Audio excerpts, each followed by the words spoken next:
Chief, natoka Star TV.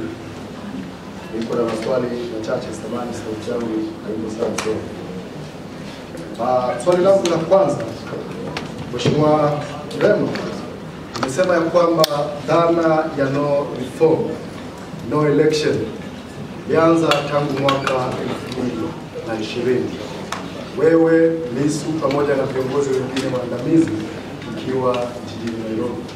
Lakini vile vile hata 2024 umeendelea mbali zaidi na kusema kwamba vile vile hii no reform no election ilitamkwa. Na kubwa zaidi ningependa kufahamu, je, utofauti uko wapi kati ya no reform ya Mheshimiwa Freeman Mbowe na no reform ya Tundu Lissu?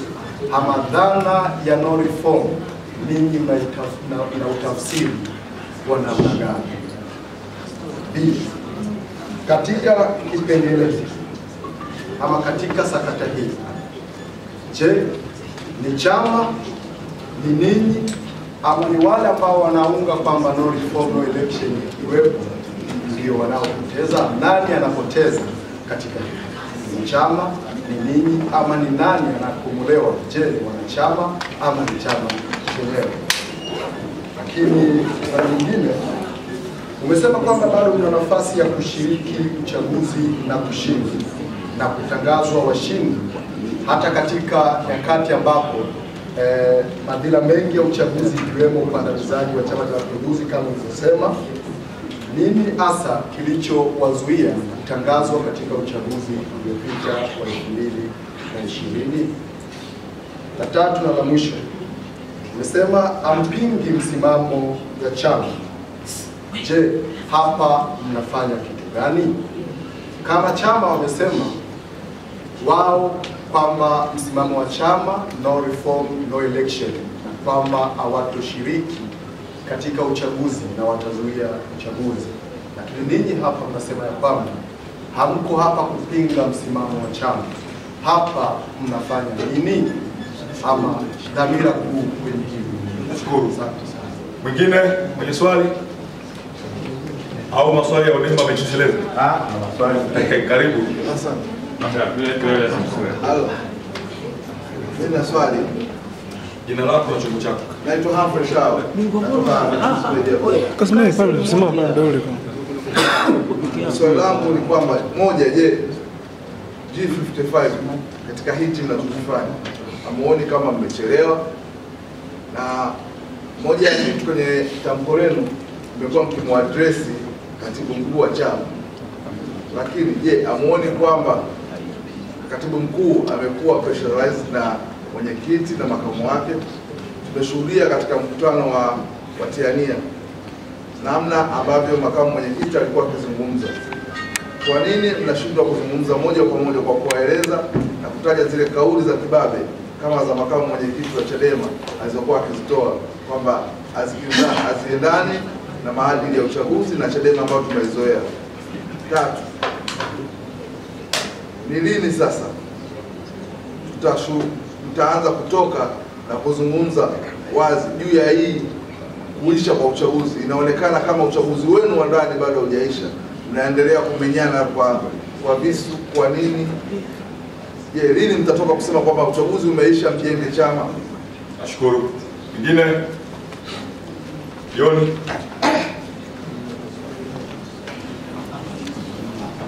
Haja hapo kutoka television.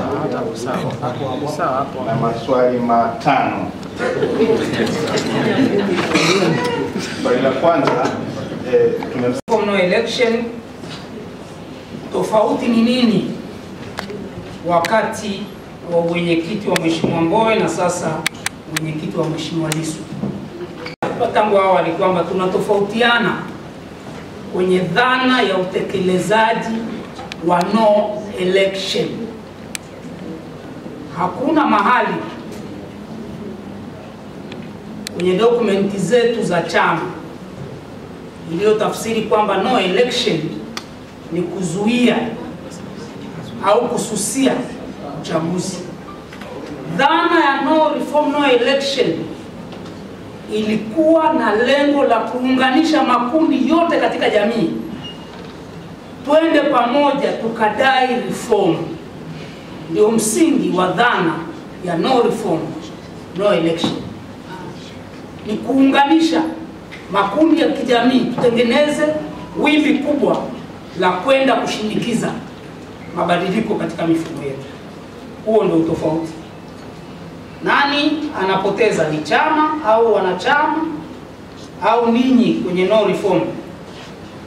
Tusipokuwa makini, zile hasara tulizoeleza, chama na taifa ndivyo vitapoteza zaidi.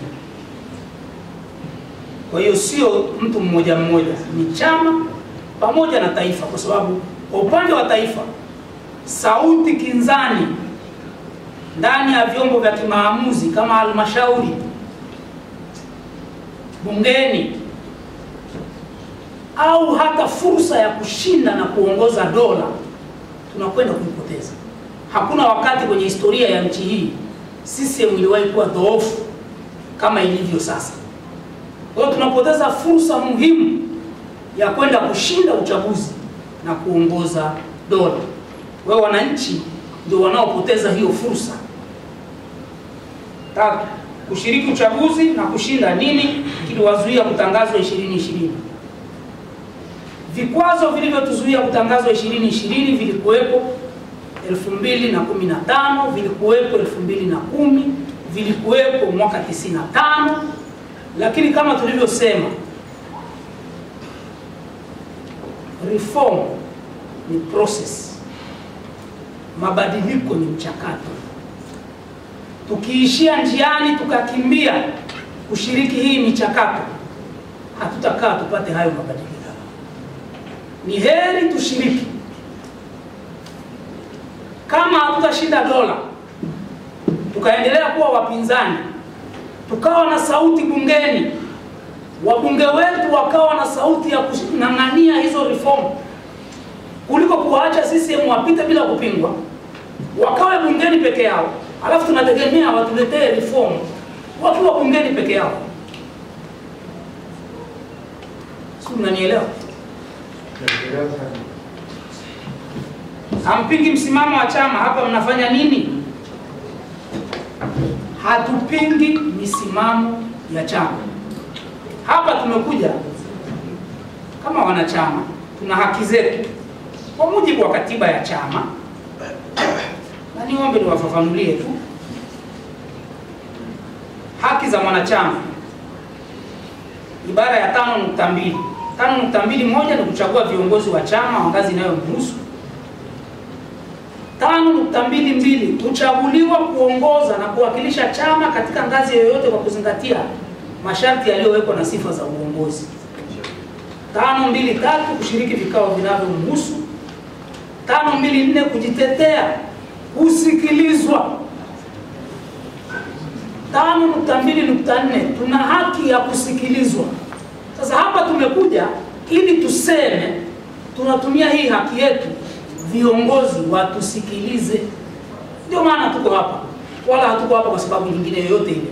Ni haki yetu kwa mujibu wa katiba ya chama chetu. Swali la Humphrey Shayo wa Michuzi, JD55, hamuoni kwamba mnachochea? Hamuoni kuwa katibu mkuu anapata pressure kutoka kwa makamu mwenyekiti na mwenyekiti, wanampa mashinikizo? Sisi tunamwandikia katibu mkuu wa chama kwa sababu ndiye mtendaji mkuu wa chama. Correspondence zote, mawasiliano yote ya kiofisi yanapelekwa kwa katibu mkuu wa chama. Kwa hiyo na sisi kwa sababu tunafahamu ndiye mtendaji mkuu wa chama, ndio maana tunamwandikia katibu mkuu wa chama. Kama ana mashinikizo, ana pressure, atoke hadharani aseme yeye, sisi hatujui. Kwa kama yapo, akiona kweli anashinikizwa vitu ambavyo hakubaliani navyo, atoke hadharani aseme. Sasa mimi siwezi kumsemea kwa sababu sijui. Uchaguzi wa ndani ya chama haujaisha. Lini utaisha? Uchaguzi ulishaisha. Ni bahati mbaya kwamba watu wanadhani walioko kwenye G55 ni watu waliomuunga mkono Mheshimiwa Mbowe. Sio kweli. Bwana Romanus Mapunda yule pale. Hebu simama. Wewe ulikuwa timu gani? Timu Lissu. Huyo hapo. Wewe watu wasifikiri, na sio yeye peke yake, wako wengi. Mpaka viongozi wakuu wenyewe. Kwa vile hawataka kujitokeza. Kwa sisi tunasema ili kusaidia wale ambao hawawezi kusema, lakini tunawakilisha maoni yao, mawazo yao. Ndugu zangu, sisi hapa ni speaker tu. Tunasema kwa niaba. Tumejitokeza hadharani, tumetangulia. Lakini tukiambiwa tupige kura za siri kwenye chama, wanaotaka uchaguzi ni wengi kuliko wanaotaka kuzuia uchaguzi, kwa sababu hawaoni huo muujiza wa kuzuia uchaguzi. Hata wale walioshiriki kikao cha watiania juzi waliuliza hilo swali, tunawezaje kuzuia uchaguzi? Wakaambiwa kwa kuingiza watu barabarani. Wakauliza wasipojitokeza, wakaambiwa kila mtu atatafuta mbinu zake kulingana na mazingira. Ndio jibu lilitoka kwenye kikao cha ndani. Kwa hiyo hata watu wetu wa ndani hawaoni huo muujiza wa kuzuia uchaguzi.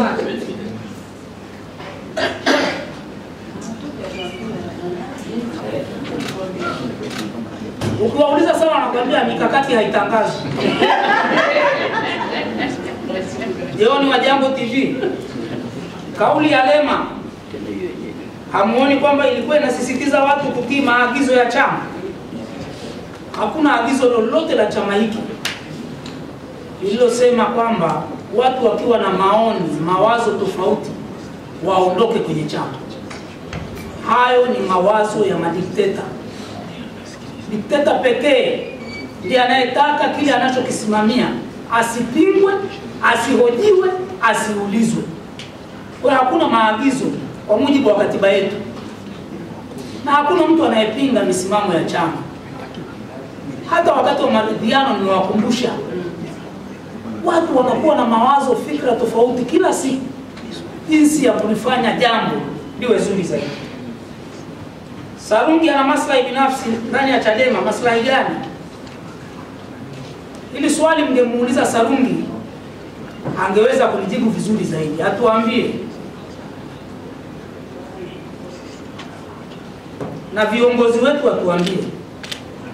Na nitatumia mfano waliokuwa naibu wa rais wa Kenya Bwana Gachagua. Gachagua aliwahi kuhoji akasema serikali ya Kenya ni ya shareholder. Maria Sarungi ana share ndani ya Chadema. Yeye anakiri kwamba sio mwanachama wa Chadema. Tunafahamu ni mwanachama wa CCM. Lakini leo hii nguvu yake ya kuhoji mpaka maamuzi ya katibu mkuu wa chama anatoa wapi? Ana share ngapi katika uongozi wa chama hiki? Ukiangalia anavyoandika huko mtandaoni, nikaona kwamba yeye yuko hata juu ya vikao vya Chadema. Viongozi wakikubali kuendeshwa kutokea mbali, chama hiki kitayumba na kitapotea. Kwa hiyo Maria Sarungi kama anataka aweze kuja atoe maoni yake kwa uhalali, ajiunge na Chadema, hajazuiliwa. Lakini yeye ndio wale niliosema pressure group zinakuwa na mambo mahususi wakati mahususi. Hataki kujiunga Chadema, lakini anataka yeye akisema Chadema imtii na imsikilize. Hatuwezi kuendesha chama cha namna hiyo.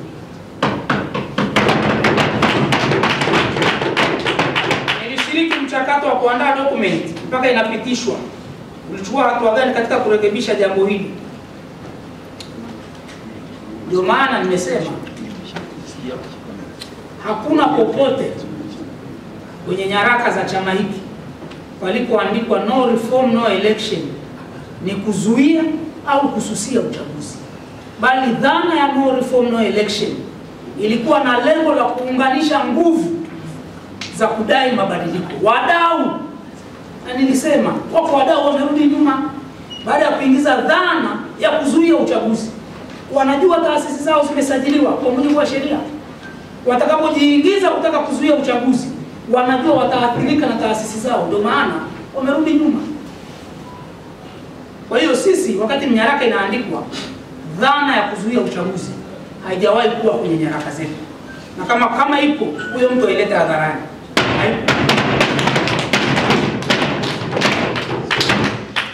Tone Tone na wanachama milioni 10 wako wapi kwenye kuchangia Tone Tone? Kwa nini hawachangii? Nimesema pale mwanzo,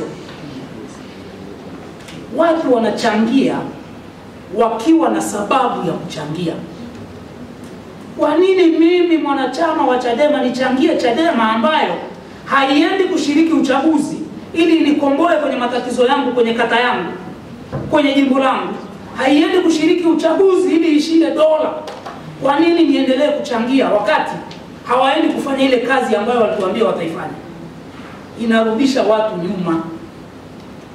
Sasa hiyo ya wanachama milioni 10, na kwa nini hawachangii? Siku wakiita press conference makao makuu, ukiwauliza hili swali litakuwa zuri sana. Wanachama milioni 1 wangetoa shilingi 500 tu, singeshapatikana milioni 50, milioni 500.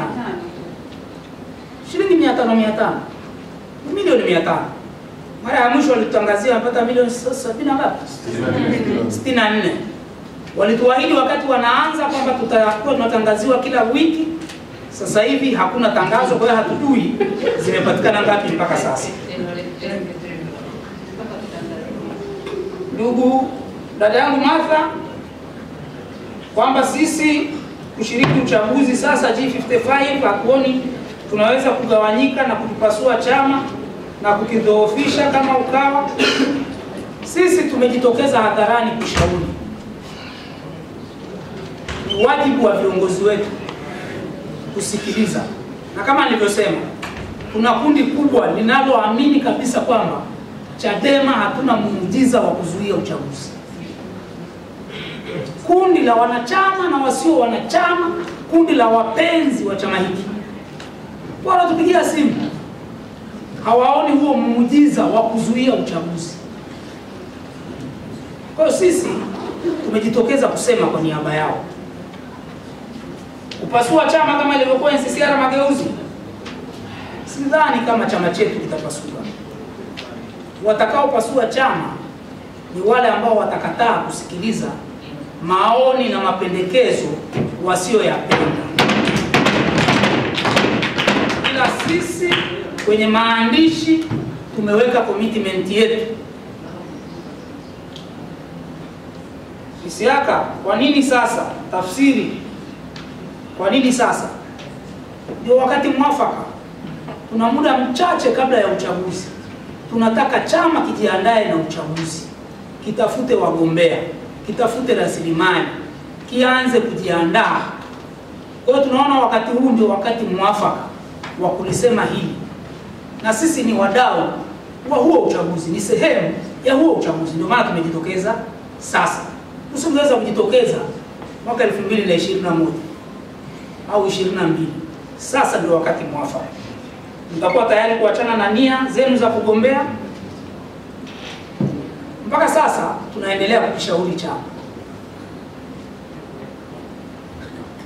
Na ninyi waandishi, siku nyingine hivi mmeshawahi kumfuata mwenyekiti wa chama mkamuuliza nia yake ya kugombea urais aliyoandika barua ameshaitoa kwa katibu mkuu?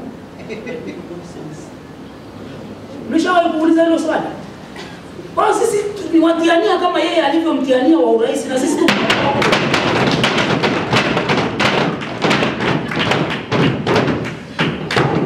kwa kutiania sio dhambi.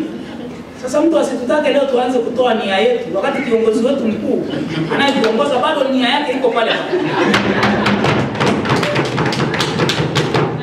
Ndugu yangu, kama nilipatia Kevin dhana potofu za kutumika na system au Mbowe kudhoofisha Chadema. Unajua, ukitaka kuua mbwa mpe jina baya. tunaona nguvu kubwa sana huko mitandaoni inayosema tunatumika. Kama kwa miaka 23 niliyokuwa ndani ya chama, na wenzangu hapa wengi, na dada Grace wako kwenye chama hiki tangu kinaasisiwa, hawakutumika. Yaani leo kwa sababu tunasema tunashauri uchaguzi ndio tunatumika. Sasa mtu ananitumia mimi ili iweje? Kwa nini hawakunitumia wakati nikiwa pale juu kabisa naandaa manyaraka na madokumenti ya chama? Nimefanya kazi bungeni kwenye kambi rasmi ya upinzani kwa miaka 10. Hivi hiyo system haikuona sababu ya kunitumia wakati huo? Ije initumie sasa nikiwa mwanachama wa kawaida? Mimi nafikiri wanatumia mbinu hiyo ili kujaribu kutudhoofisha, kujaribu kuturudisha nyuma, kitu ambacho tumekikataa kwa kinywa kipana. Chama chetu ni chama cha demokrasia, tunatoa maoni yetu kwa uhuru na hakuna anayetutumia, na kama kuna mtu anatutumia basi ni wananchi wetu wanaotaka tuwawakilishe na ambao tunawasikiliza. Hao wanatutumia na tuko tayari kutumika kuwatumikia hao wananchi wetu kwenye kata na kwenye. Uliuliza swali, wako waliokuwa wabunge wa viti maalum, kwa nini sasa wamejitokeza kwenye majimbo? Ndugu yangu Kevin, itakuwa huna rekodi sahihi. Catherine Ruge mwaka 2020 aligombea jimbo la Serengeti. Susan Kiwanga mwaka 2020 aligombea Mlimba. Na kabla ya hapo alikuwa mbunge wa jimbo la Mlimba. Grace Kiwelu mwaka 2020 aligombea jimbo la Vunjo. Yosefa Komba ambaye naye amesaini leo hayupo na udharura, aligombea jimbo Muheza Tanga. Recho Mkinga aligombea Mkinga Tanga. Lucy Magereli aligombea Kigamboni. Wako wengi. Kwa hiyo ni kwamba rekodi tu utakuwa huna, walijitokeza majimboni na pamoja na matatizo yote ndio waliosababisha tukapata zile kura zilizotangazwa tulizopewa 2020. Kwa mimi baada ya kusema hayo, niwashukuru sana, fikisheni ujumbe wetu na mtusaidie wale wote wanaotaka kunyamazisha sauti zetu, waambieni mtakapowanyamazisha sehemu ya wanachama wenu, mkiingia madarakani, sisi vyombo vya habari hatutakuwa salama.